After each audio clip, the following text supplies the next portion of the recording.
Hi, hi, hi. It's me, Susie. Hope everybody is doing good. It's they say hump day, Wednesday. We're in the middle of the week. The week is almost over. I hope you're having a good time and that your week is blessed. So today we're very excited. We're having another author at the IET reading hour. I'm very excited. This is going to be a different interview. It's always great to discover our great Haitian authors. So for those that have seen my story, you will see that she's not only an author, but she's a dancer, a singer, a musician, a storyteller that I didn't put in the list. She is also the director of Afutayi. I think she will correct me if I'm wrong. But this is going to be a great interview. I'm looking forward to it. We didn't speak before this moment, so it's going to be spontaneous and great. So let me bring her in because I see that she already put in. I was the one supposed to then send her an invite, but it seems like she knows already how it works. So I'm going to hit view for her to jump it. I'm just going to hit. I'm going to try to have her join us. Then we do as usual. Go live with.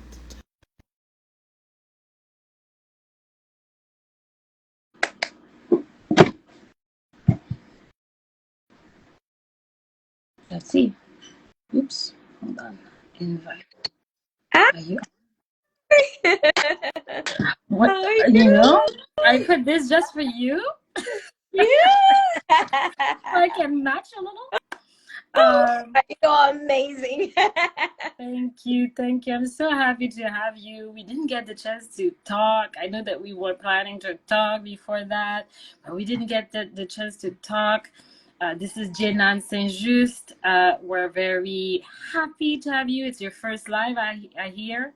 So okay, let's make it great. Yeah.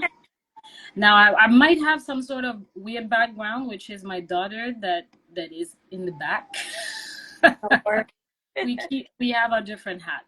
So to start with, while you see her beauty, I'll be doing some of the blah blah in the beginning, and then we'll start asking questions. So I'm going to remind people what is the reading hour about. So from we're at the second, I like to say edition, right? Second year doing the reading hour. The reading hour happens during the summertime when the kids can just like have the time to read if they're not in camp or doing something else or on their gadget. So the idea for parents is to just have find about our authors and find about new books that you can find for your kids, because it's not necessarily accessible everywhere. So to find out about the books and the authors is always a great discovery. So the reading hour is about putting in the forefront our authors of Haitian descent or that are Haitian themselves. The idea is for our kids to see themselves in their books, but also find out about their own culture. It's always linked back somehow to the country and our culture. So the idea is also to ask questions to our authors, because I think as parents we tend to read the books, but we never really know who writes the book. And for me, I find it very I think that it's great to know who is behind the book, and who is writing the book. And I think it's a treasure behind the book, so it's important to talk about these things. So other than that, I think I said everything. Like I said, it's a hidden treasure behind the book, and I find it very exciting to know more about our authors. And like I said again, it's the featured book is usually culturally and historically, sometimes, if not fictionally, a link back to our culture and Haiti. So now, I will read the bio of Djenane St Juste, and after that, we will just get to know her. So, Djenane St Juste was born and raised in Haiti, where she lived in Port-au-Prince, but rooted in Gonave Island, La Gonave. Then she also lived in Pétionville and Thomasin 48. At the age of 6, she took her first step onto the stage as a member of Viviane Gauthier dance troupe, an experience that ignited her love for dance and inspired her to become the star dancer in the Jaka dance troupe. Founded by her mother, Miss Florencia Pierre Fofo. Since then, Djenane has continued to delve deeper into the world of dance, music, theater, and more. In 2003, Djenane won first place in beauty, intelligence, and talent at the Miss Videomax pageant in Haiti, and then at the Miss Caribe pageant in Cuba. Her journey of cultural self-discovery led her to develop new artistic skills through collaboration with various companies, both in Haiti and abroad, ultimately making her a versatile dance teacher and artist. In 2005, Djenane earned a degree in physical education and sports from Escuela Internacional de Educación Física y Deporte in Havana, Cuba. Trying to speak Spanish here. In 2009, Djenane relocated to California, United States, and has since lived in the US, dedicated to sharing her profound love and knowledge of Haitian culture with all those eager to learn. In 2017, she furthered her academic pursuits by attaining a master's degree in education from the University of St. Thomas in Minnesota. She currently resides in Minnesota's Twin City with her family, including her bright son, Hassan Ortega, her beloved mother, Florencia Pierre Fofo, and her mischievous dogs, Dodger and Remy. Djenane is the founder and artistic director of Afutai, the Haitian dance music and arts company in the Twin Cities. Her passion for preserving and promoting Haitian culture has prompted her to embark on a journey as an author, aiming to inspire children to embrace the joy of dance, drumming, dancing, and cherishing their own stories while exploring the rich tapestry of Haitian culture. She also hopes that her book will motivate readers to delve into their own heritage, regardless of their origins, and take pride in their identities. All right. Now, I think that she is frozen. So let me see if I can put her on again. Let me see. Let me invite her again. All right. Okay. You heard your bio. Yes, I did. So we had like a nice picture of you for the whole entire time with the same smile. Because it was frozen somehow. Oh, I know. Susie, thank you. It's such an honor to be part of the show. We spoke a few months ago, and it was a love at first sight. It was. Once I was amazed to see how many children book author, bilingual book there was at Salon du Livre, and also to meet with you, and we kind of sharing the same hats, mother, entrepreneur, author, and and promoting our culture. So again, thank you for inviting me. Always, always, always. We're super excited to have you. I'm super excited to have you. So I'm going to dive into the questions. I'll let you just answer them. So one of my first questions, I took notes, right? Okay. Can you share your journey that led you to write your first book. Just telling us a little bit how, how you were able to get to that. Well, as a child, I always loved to read and write. It was my space where I feel very comfortable because my imagination can go wild, and I have a very fertile imagination. And then when I moved to the US, I was intrigued to see there wasn't enough material for children, especially when I went to my master program and I work with a population like we call here ELL, English language learners, and there wasn't much diversity in the book they were reading, and I was like, wait, there's nothing Haitian here, for me to share with them. And I was always inventing or pulling back from my childhood to entertain them or to tell them a piece about Haiti that is safe, that is beautiful, that is strong, that is resilient.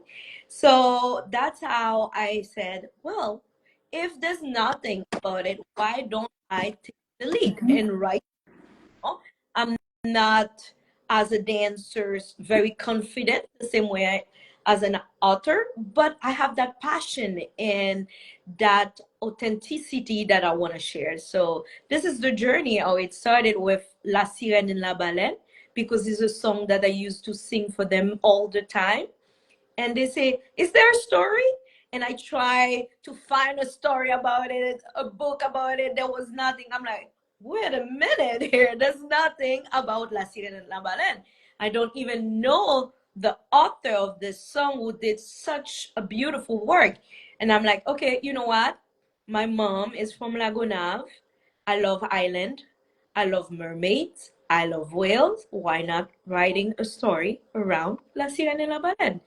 So that's how it started, and they enjoy it. I didn't think they will love it that much, but fortunately, here in Minnesota, they use my book a lot in different school. I work predominantly in bilingual school, French immersion school, and school, Mhm. and they love to use that book. And this song is so catchy.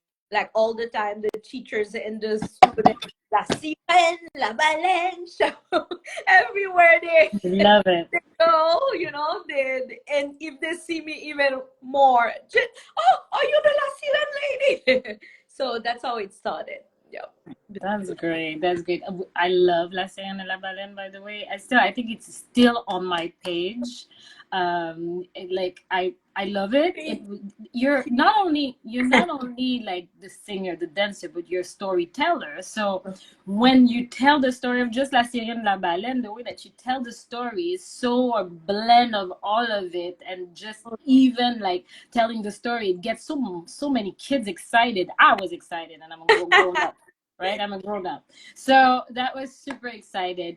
So one of the questions that I had is that does your experience as a musician, a dancer, a mother, a promoter of the Haitian culture influence your work as a children's author? Yes, definitely. Like I grew up as a dancer and as an art lover. My mother, Florencia Pierre, is a choreographer and dancer, well known in Haiti in preserving the traditional Haitian dance. And she also did a lot of theater with Franck Etienne, with Rassoula Buchin, with Hervé Denis, with different artists in the country. And as a child, as an artist, you always bring your child wherever you go. There wasn't, a daycare to take care of you. So after school, I will always follow my mother wherever she goes. And that's how I became very, very interested in all different manifestation of arts. It can be theater, painting, modeling, cooking, everything. I was passionate to learn something about it. And I feel all my senses get touched by those experiences.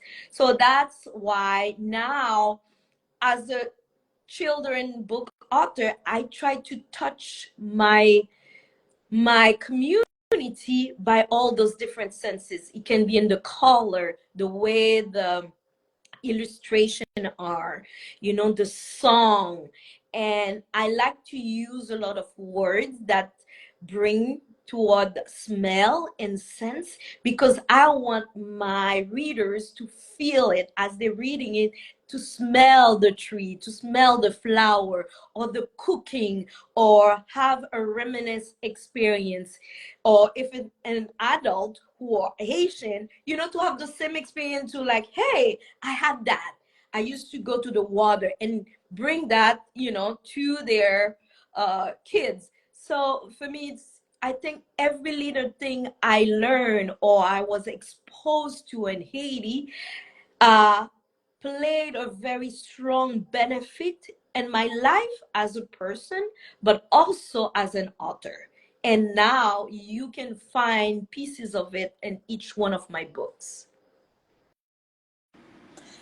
And what role did your interaction with children, or even your own, right, play in shaping your writing?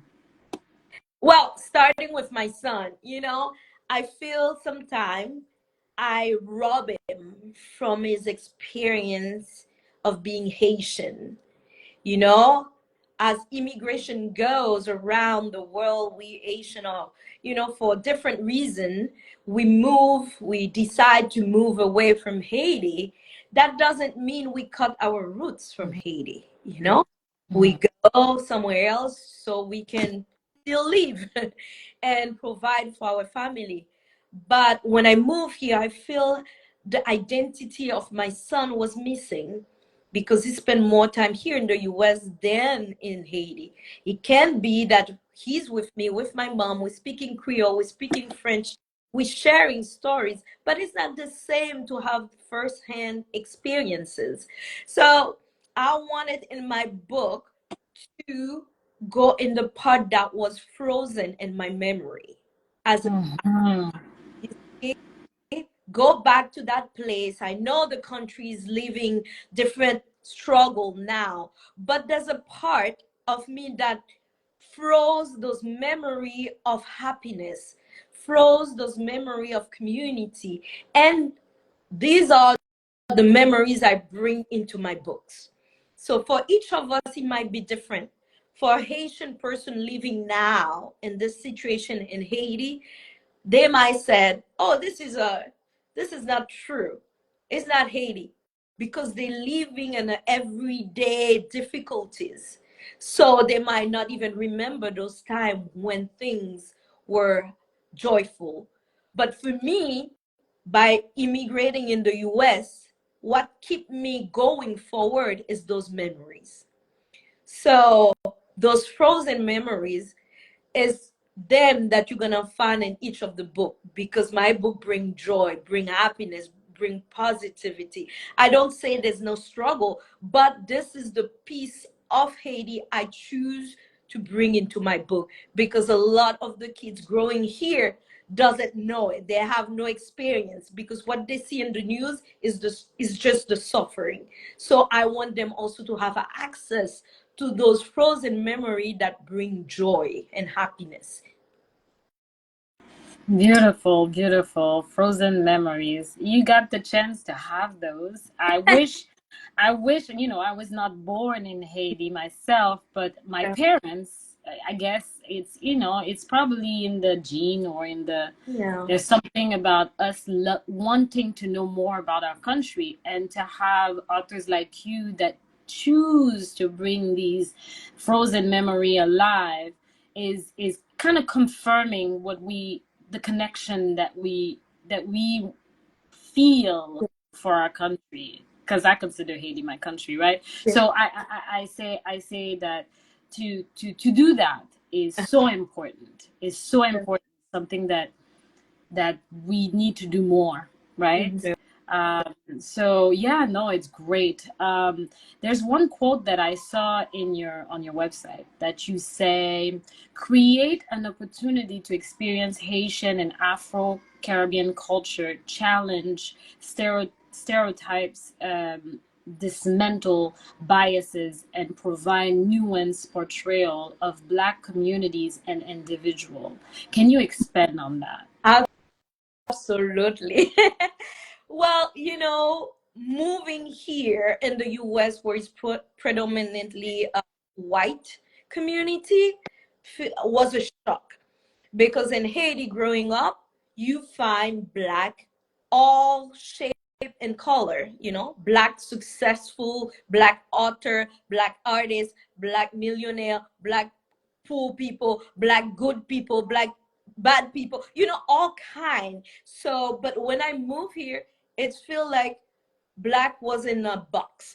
I feel that way. There was continuously biases. Like sometimes if I speak French with my son and a bus, people will look at me as a different type of Black. I didn't understand what was going on. I was the same person when I entered the bus. I say, "Hey, good morning," and people start holding their bag. When they heard me speaking French, it was like kind of safe. It was a different Black. So for me, it was like, what's going here? I haven't changed. It's the same me. So is that, put you in a box, even though your skin color, and especially if you're an immigrant, is like you don't have nothing good to bring on the table. So it's very important for me to portray that the skin color and the background of an individual doesn't qualify for the aptitude and the richness they can bring on the table. So it's time for people to stop judging people from their skin color. I think that's very obsolete to use at this time, as the world is moving forward in all kind of AI and technology, but our mentality about race and gender are still like 2 million years back, So I feel it's the time with my book. So gender, we can have a very open-minded conversation about gender, about women's, about Black people, about the way we interact. So there's not a race you can attach some background on them, because you don't know the individual, you don't know their story. And we living in a global world where many people have different stories and all beautiful. And also the idea is because I grew up with a mother who is voodoo priestess. So even in Haiti, I was George many times and tried to put a shame, like it was a shame to be liking folklore, to be ashamed to having a mother who was a voodoo priestess. And for me, I feel like I think you should be ashamed of you don't know your culture, because someone with other culture, you lose 100% of your identity.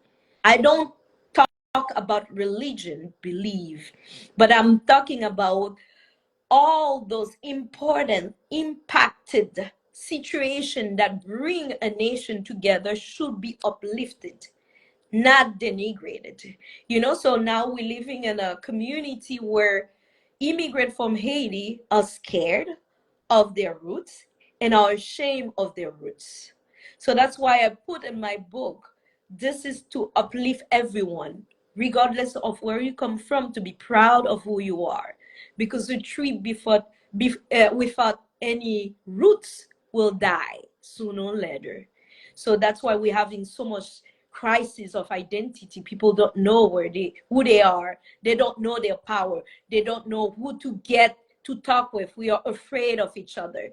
We take for granted having a grandparents at home, or having a auntie at home, because we have a degree.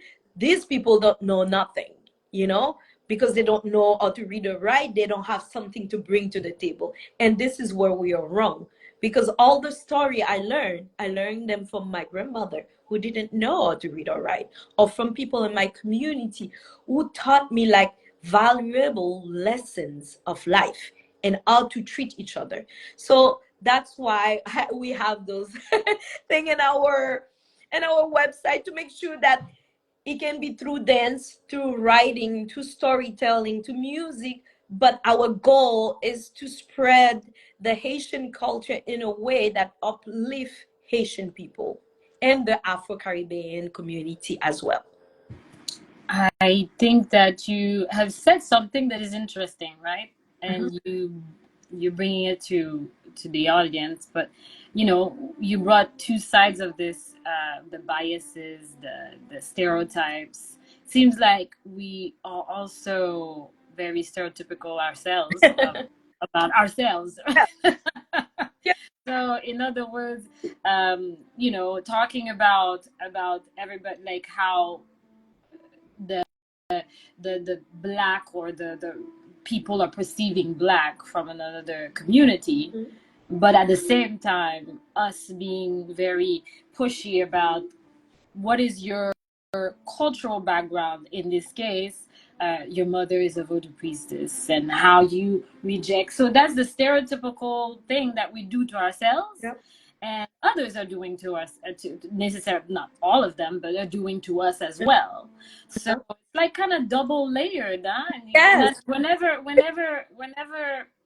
good either way to Yeah. ourselves. So it's important that, like you said, I think that the word here, the key word here, is uplifting our differences, bringing forward our differences, and always finding a way of uplifting each other and looking at the more positive.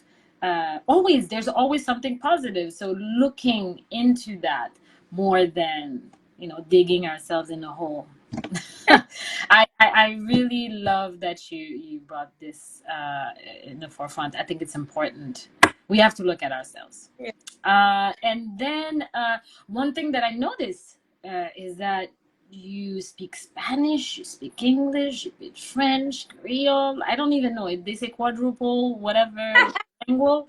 In this case, it's interesting to see how you were able to put that in all your books. So you chose to put your book to be multilingual. Was it challenging? Is it because it's a lot of work. We're talking about translating in French, in English, and like it's a lot. So why did you choose to do that? And how people are receiving it. Yeah. Thank you. Well, first I want to start that my background with languages is because I always like to communicate, and I grew up. I started school in a French immersion school in Haiti called Saint Juste Jésus, and I did my baccalaureate in French as well. But Creole was always my way of feeling and sharing emotion. But unfortunately, I never had the chance to learn or to write Creole. It was a later day after I came back from Cuba that I started learning how to write Creole. And I was like, oh my gosh, I don't even know how to write my own language, because at the time it was prohibited to read and write and even speak Creole at school. It was kind of two different classes, or you're there or you're there. So continuing the same theme of biases. Then I had the opportunity to do my bachelor degree in Cuba. It's where I learned Spanish, and then I live in Venezuela for a little bit. Also, I had the pleasure to learn more from this culture of Latin America. So when I moved here, it was important for me, for my son, to keep his French, Creole, and at the same time learning English. And it was important for me as a teacher also, for my Spanish uh, community, to keep their language. It's okay to learn multiple language, but always remember your roots, because that's the language that have the more power in your life. I don't say that no, everything need to be Creole. No, Creole is strong, but having French in your backpack, it's even stronger. Having Spanish, guess what? Having German, whatever other language you can add in your backpack, it's excellent. It's making you stronger. But your native language, you should own it as well and respect it. So because it was prohibited for me to learn Creole at school, I wanted to put Creole along with the other two languages. It can be French or English, or in La Sirena en la Baleine, Spanish also.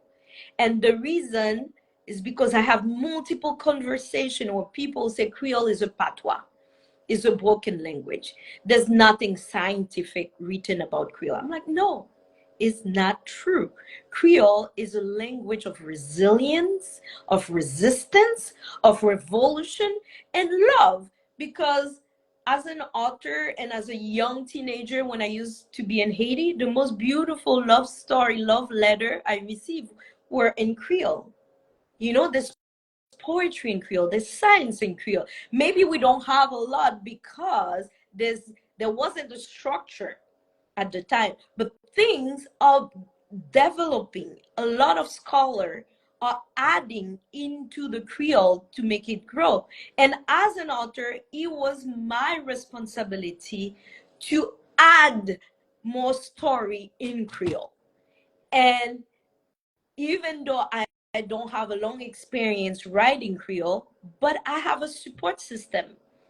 You know, sometimes people say, I don't know how to write it, so I'm not going to even go there. No, there's support system around.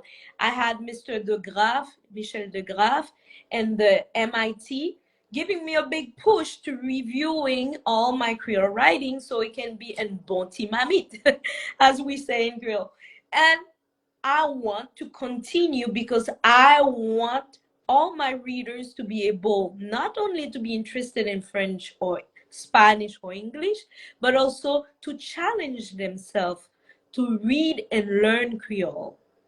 So that's why it was super hard. Don't tell me. It was super hard because I wrote the story in Creole. And the feeling I get in Creole, I didn't want it to be translated word for word in French. I want the same feeling as a Haitian person speaking French or a Haitian person speaking Spanish or English, not translated from word to word. So that was kind of going back and forth into navigating myself. Oh, do you do that? Because it's your first book, second book, you know, it's not that I have 20 years experiences, but you know, I'm still learning and I think there's room to grow and explore because next thing, why not? I would like to have some Japanese or German into my book as well for those community to learn about Creole, you know? And the braille, I'm dying for somebody to write braille so we can put my books in braille for this community also to be able to take advantage of the books. Well, again, you made me. I feel like this conversation is like when you speak to somebody and then the person open up like an, sometimes you ask the question to get the answer, but you anticipate some of the answers. You kind of think that that's probably gonna be that answer, but when you said something, I was like, oh wow! It's like, haha, I didn't know about this. Like when you said the people that speak Spanish that Mhm. would read the book, in Spanish per se. That's the language that is that they understand, that they feel, that they will Yes. connect with, and that like it's like sometimes we just think multilingual, we're gonna speak different language, we're gonna learn how to speak the other person's language, but you said something that is way deeper, that the Spanish person, when he reads this, he connects, he understands better in his own language. Now now that he has that already, like, you know, that connection, now he can try to learn other language and read English. But now he gets the message and the feel of it. And that the translation now is deeper. Yeah. It's not just based on the language. So that to me is like, haha, I didn't even like I did not even like thought of this at all, like at all. But this is deep. And the fact that you're saying also that the important to translate into the different language is to understand the Creole language. Ha, ha, who says this like that? You know, that's your identity, that's your root. You know, sometimes if you dream in the language that you feel the most passionate about. You know, so there's a connection I feel beyond words. It's like the true consciousness is awake, and you are in Deep. connection with the universe because you are true to yourself, and you are, you know, you're not trying to show off. You are true. This is the truth manifestation of your feeling. So when you get that balance, you can explore everything else. But once, you know, you're kind of here and there in different language, you are confused because you're like, I'm missing something. You know, I'm missing something. So you Yeah. so you're writing for everybody, in other words. You're writing for people to understand, to learn about, but you're really writing for the person at that particular moment that wants to read the book. That's Yeah. very thoughtful of you, because you think differently, and that's great. I you just open another. I was like, I thought that I was about to, like, I would get an answer that, but this really blew my mind. You know, like when Oprah says, "Ha ha," basically that's what it is. Okay, the other question that I had, let me see. How do you ensure that writing resonate with readers from different cultural background without losing the essence of your own cultural identity? Well, you know, all readers, when they have a book, they see it in differently. Some readers look at your book like a mirror where they see themselves Mhm. and they go reflecting about their past life or current life. But other readers also see it like a window, something they observing that they have no idea, but they have a chance to connect and understand and learn. So for me, that's the way I see it. Some readers so far have told me, you know what, you brought me back home, and a home I didn't know that was safe for me to check back. And other readers say, I had no ideas. I was going blind toward the world, having one perspective, just myself and what I know. So I understand a little bit more about the other way people live their lives and how I can connect in the future. So, you know, writing is becoming for me more and more like this big piece of connecting with the world, because it's not just I tell the words, I wrote the words, but they are not stagnant. They keep moving and touching people differently. And my hope is those connection can spread out, because it's the time like we tell our story the way we feel it, not having people reading our story for us, because everybody have their own background and perspective and point of view to write a story. I don't say it's bad or good, but it's their point of view. Now, my point of view, like I talked earlier about the frozen memory, this is my point of view. Some people might disagree with it, and it's okay, but it's my point of view. And I'm a Haitian born, you know, woman, single mother, daughter of a priestess of voodoo, and you know, growing up in Haiti, went to a French immersion school. So all those experiences shape who I am and are translated into my book that will later on spread out and touch other readers. So that's why I think it's for each reader, it can be a mirror or it can be a window. Wow. Wow. Again, you have words. You have the words to translate what you're trying to convey. This is good. I'm very passionate about Yes, it. Like, very passionate, and we need more of this, more of this, more of you. Uh, you, madam, and you. so I was super excited about when I met you. I was super excited about Ti SONSON.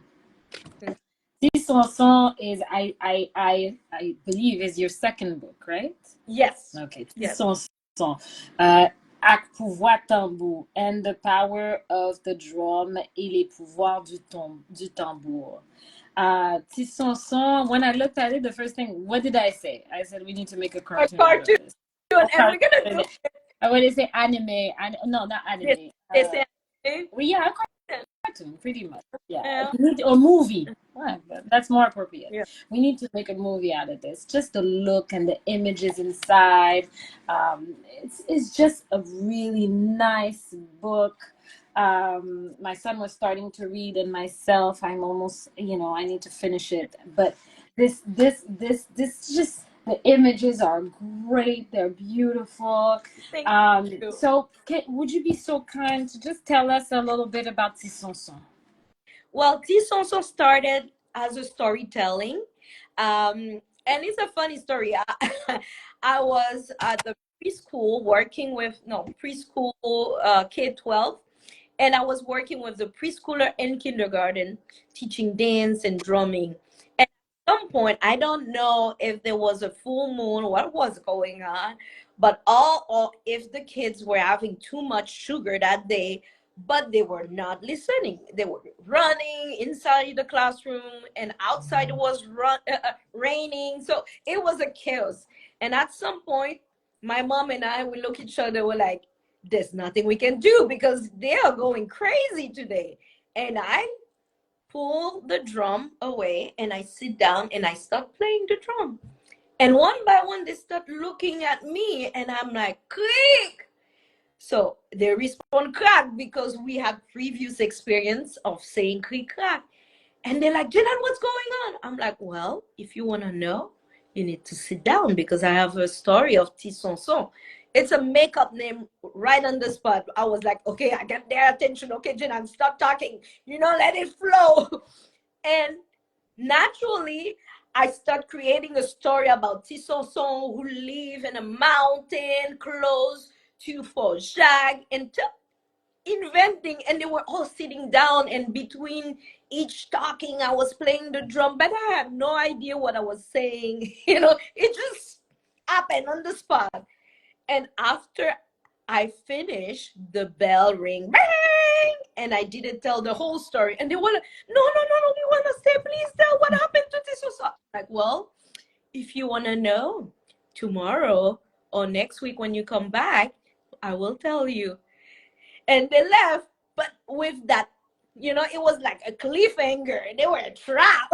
And I was like, yay, they're quiet and sitting down. We got control over the class. And after my mom came to me and said, you know what? This is your next book. I'm like, what? What is my next book? The story you just told. That's your next book, the Ti SONSON. So I'm like, it's just a makeup story. I haven't have any thought in that. She said, well, you need to work on it. And I'm like, okay. I start writing some phrases, and then this also became more because I was thinking I'm gonna put a small story like La Sirène and La Baleine, but I couldn't sleep at night. I will see the character standing up in front of me and living his life.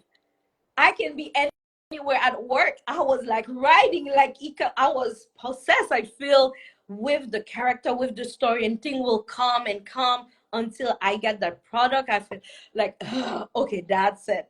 No more adding more. And last thing I saw, the Ti SONSON become 116 pages. I was like, oh my gosh, I didn't anticipate to have Ti SONSON like that. But it's the way I believe Ti SONSON wanted to be alive, telling those stories, pulling from memories and taking pieces of former neighbors and friends and family members of or situation that happen. And this is what bring give Ti SONSON alive. And also because the drum always have had a really big place in my life. If I'm here today, if I went to school, it's because of the drum. My mother didn't have a former, background of going to university. She created her own business by teaching dance and through the drum. She so the drum basically raised me. The drum bring happiness. The drum brought words. Drum brought story. Drum inspired me. So I was like, I need to make justice for the drum and honor the drum. And since we used to live in Thomas 548, and we have Fojac next door. That is a place I used to go and love, doing camping there and just, spending the day, having fun with my friends. And since the earthquake is becoming like the building collapse and nobody have done nothing about it, they just let it be there. So I was like, I need to bring the attention of everyone toward that.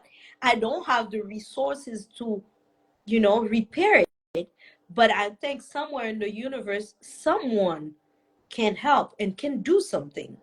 So if Ti SONSON can bring a light to the drums and a light to, for Jacques and the way we used to live happily in Haiti, so why not sharing it to the world?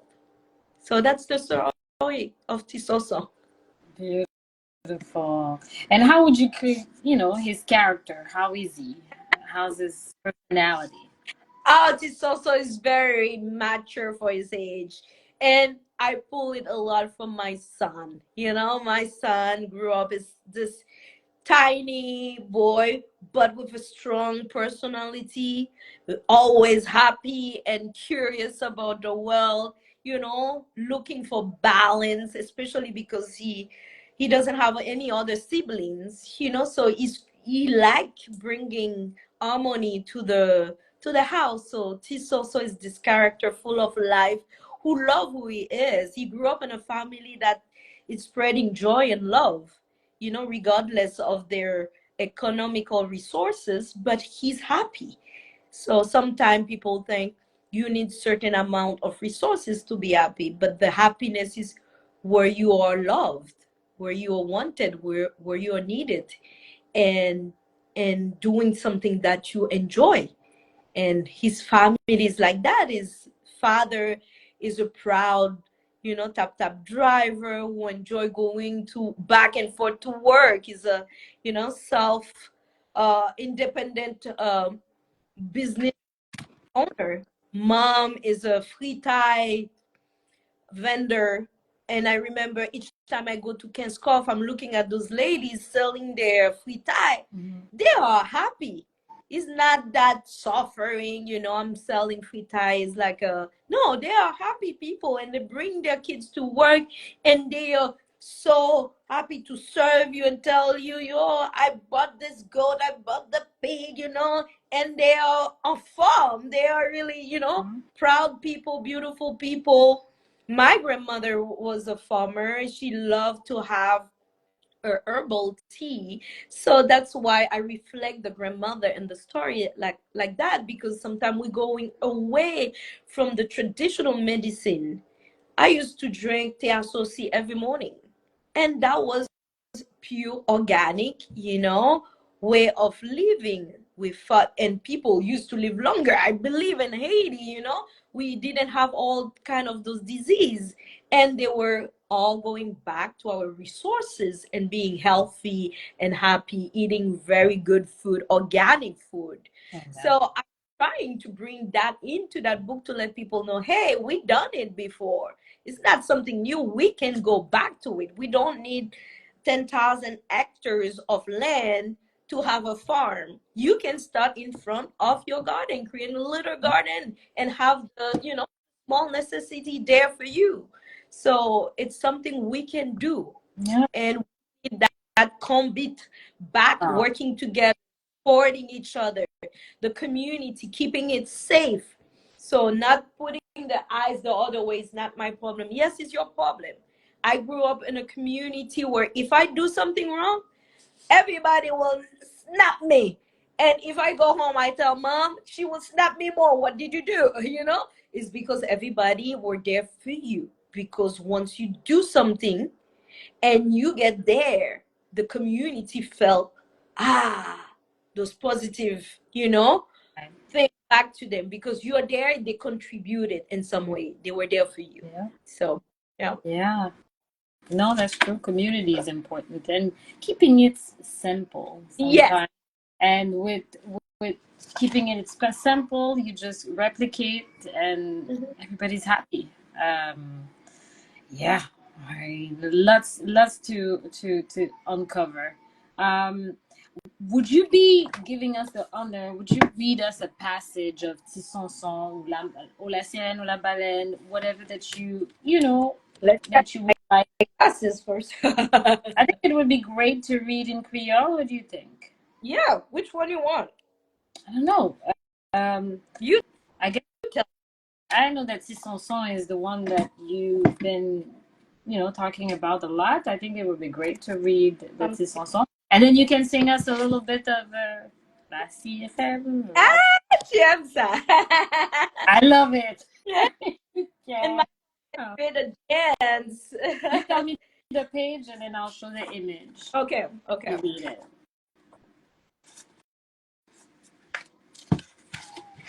Good.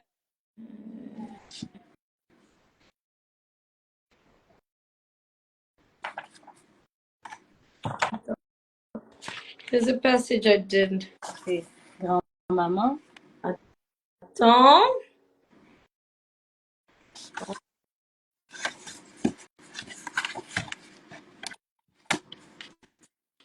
Désolée. Non, non, prends ton temps.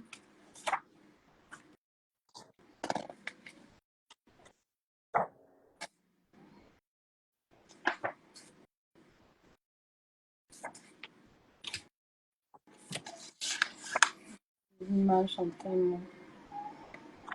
The images are great.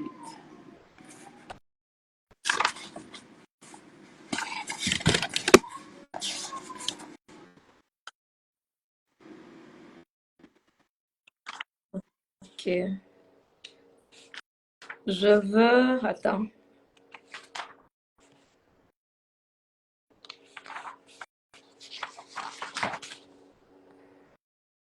Ok.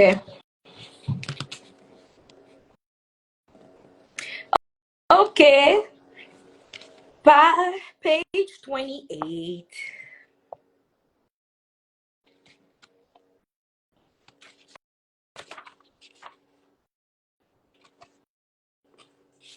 Attends.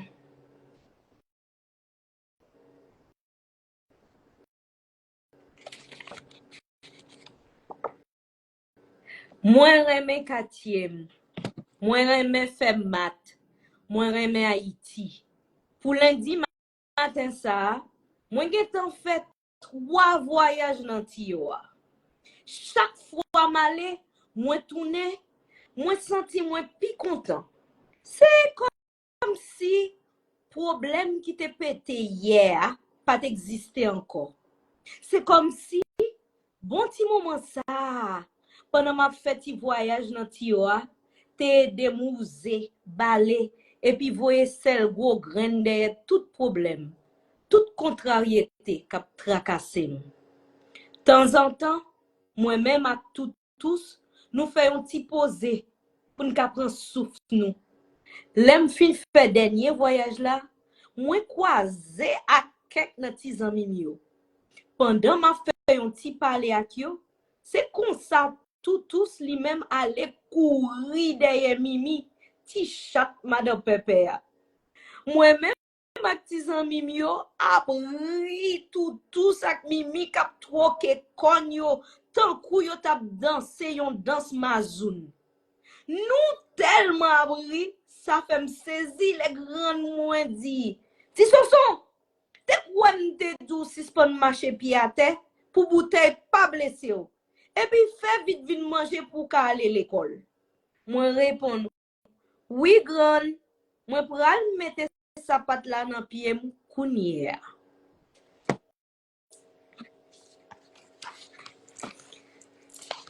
This is great. It's really, this is perfect. I love it. Yeah. So yeah, you bring it in every page. There's a lot of like there's a feeling something is happening. Always something is happening. You describing the surrounding, the situation is happening. The mother, everybody is like having some sort of like personality and reaction. I encourage people to get the book. Like I said, it's such a good book. Besides the fact that you will read in Creole, but you will also be able to look at the English version and the French versions in the book. There's one page that I know that you were doing. Um, there's one thing that you were doing that I found that it was great. Is also the lexicon, right? When you say Machon Fitaille, you will explain what Machon Fitaille is. Yeah. Machon dans la rue, Haitian food street seller, vendeuse ambulante de nourriture. So it's like it's all around a So, great book, aban. all around a great book. Je lève mon chapeau. I don't know how to say it. I take my hats off. Yeah, yeah, hats off to all of it, because to translate is more than translation in your case. The book is lots of work. Nothing to be on the to think that is easy. It's a lot of work, and you have put everything into it. Look at all the little lines in here. It's really great. Now, And with yeah. permission, Susie, I would like to say thank you to everyone who worked in this project, who are still working also, because it wasn't easy. I wasn't by myself, and I'm so grateful and thankful of everybody. Once you get the book, you see all the names on the back, the resources, the interview, because I wanted to make sure that everybody got, the correct, most accurate information. And so thank you so much. To that, I would like to ask about the illustration. The illustrations are different. They're beautiful. How did how were you able to like Have it. work? So I work remotely with a Haitian illustrator who lives in Haiti, Patrick Edouardin. We call it Chuko, who, from the first page, from the book cover to the last page, we kind of going back and forth. And I'm like so thankful to WhatsApp because we were able to communicate. But he's a young artist who have his own business, and I highly recommend people with him and connect also with Correct Pro, who is the people who did all the, mise en page and stuff like that. So these two company, I choose to work with them because I feel that's a way I can support young entrepreneur in Haiti. So it would be cheaper and easier to work here and faster, because sometimes I encounter problem of electricity, or there was so much violence they couldn't work on it, so things were slowing down. But I choose to still trust them and work with them and look at the final product. They did so much work. So at that time, if you're an author, I highly recommend to work with Haitian illustrator, Haitian company in Haiti, because that will bring money back to the country and to their family. So I rather give my money to them, even I'm a small, I work with a very small budget to have this book, but I rather give it to them because I know the benefit will inspire others to open business like that. And we have so many artists in Haiti who need that work. So again, Patrick Edouardin, Correct Pro on Haiti, please, there's more. Yeah, Support them. I did work on some projects with Illustrator. Like you said, it's not an easy task because of the riots sometimes, the electricity, the problem with some of their materials or whatever. But no one can do it better, Yeah. right? Yeah. And then you want to do it right, and for you it was that Yeah. it was back. So that's great. Also, the last page is a really fun page, which is all the type of tambour, like you said, the type of drums. Yes. Um, it's great because we have them in the name in Creole. I don't even think that I've seen any, like, there's a lot. I didn't know we had that many different drums. So it's a discovery. Yeah. So it's important to Haitian to know how many different drums and when do we use them. We don't use them in all the time. Like folklore, voodoo, rara, they all have their different type of drum they use for different events. So I feel this is have nothing to do with religion again. It's about knowing your roots, knowing your culture, and be able to own that information so you're not behind when somebody asks you, oh, kisa con bamboo, kisa ki asoto, you're like, Mhm. what, and you are here.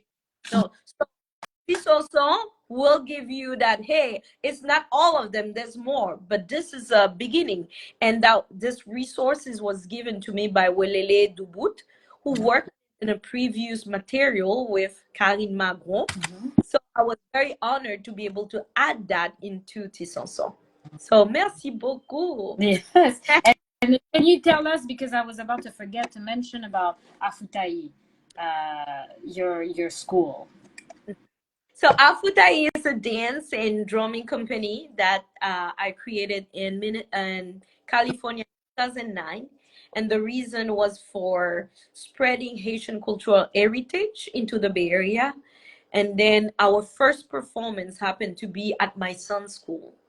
And because, there was some issue with behavior, because he used to be outside, outgoing and dancing, coming from a family of artists. He was always active, and for him, he learns better when he have sound and images and movement. So at a school, everybody have to sit down, be quiet, and just listen. So he was like, so we went to the school and we did a performance, and the teachers, the principals love it so much they took the model and replicated, so they give the kids more room to express themselves during the day. And by the way, my son became famous at the school because everybody was like, they want to learn Creole, they want to dance, they want to drum.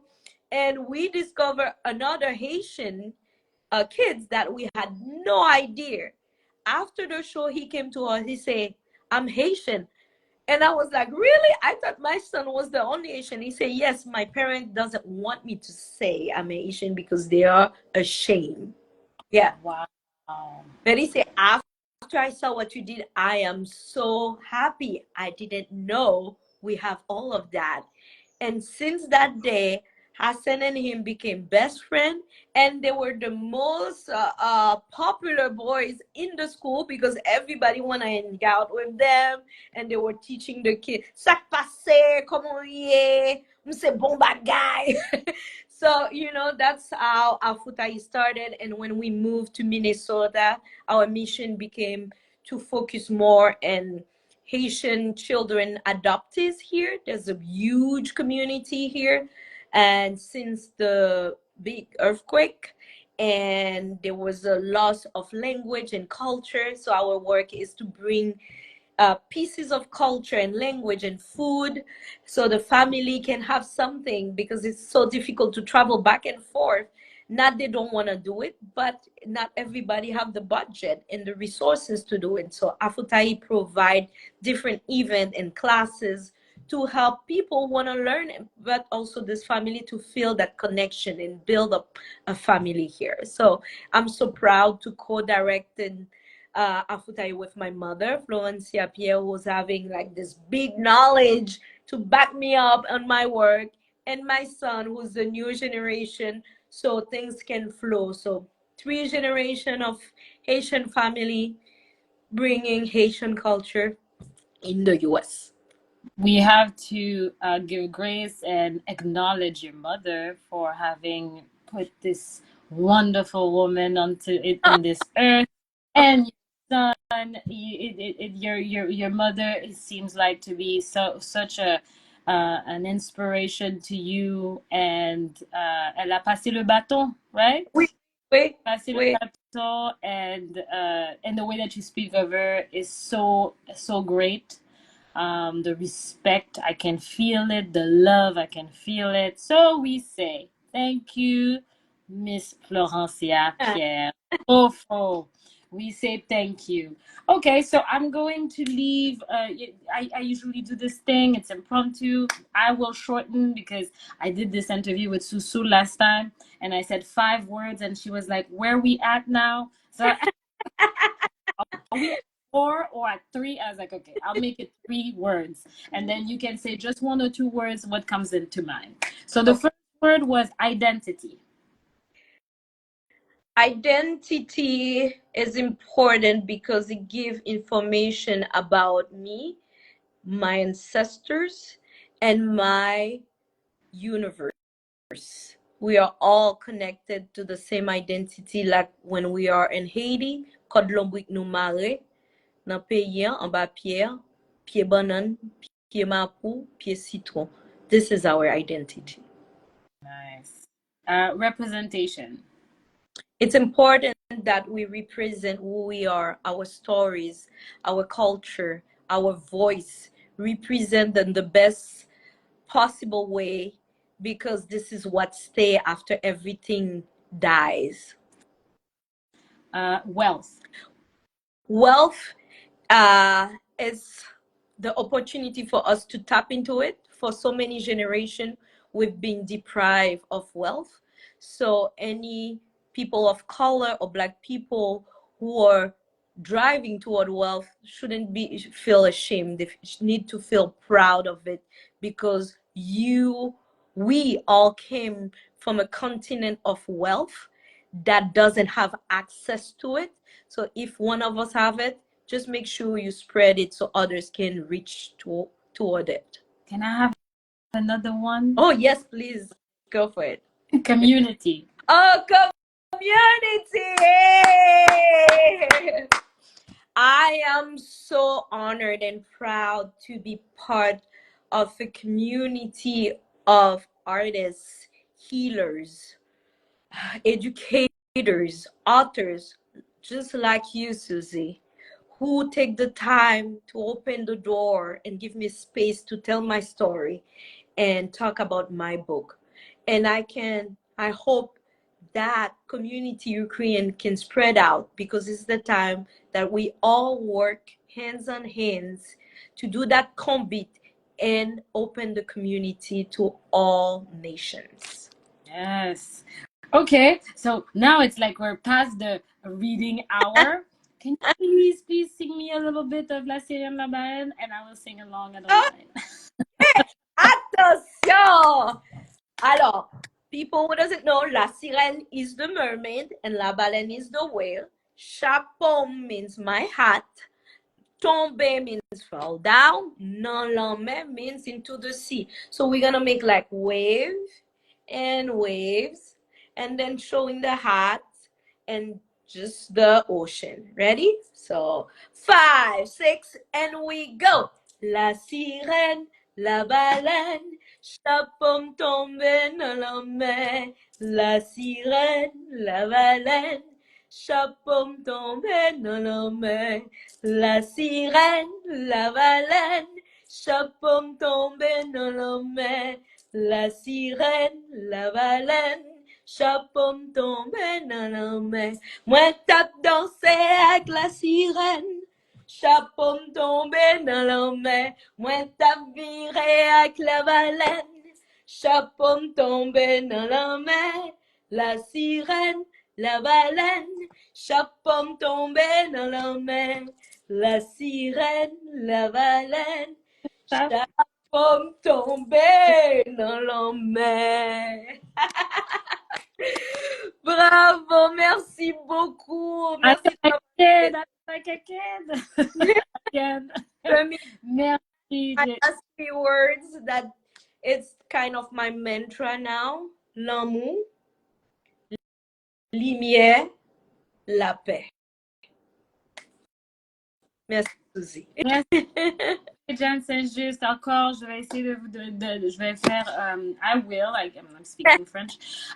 I will put the book on our story, and I will make sure that people know about this and how to get it. My intent soon is to have the website and have all the people that I've interviewed on one website. So that's the aspiration. We're going towards it, and I will so be honored to have your book on it as well. So I will make sure that people know how to get it, and we should do this even more. Thank you so much. Yes. This is one, but I want to do another. Yes. Now I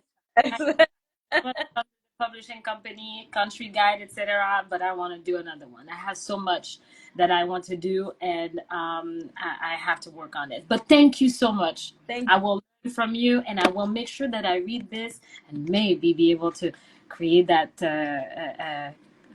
design.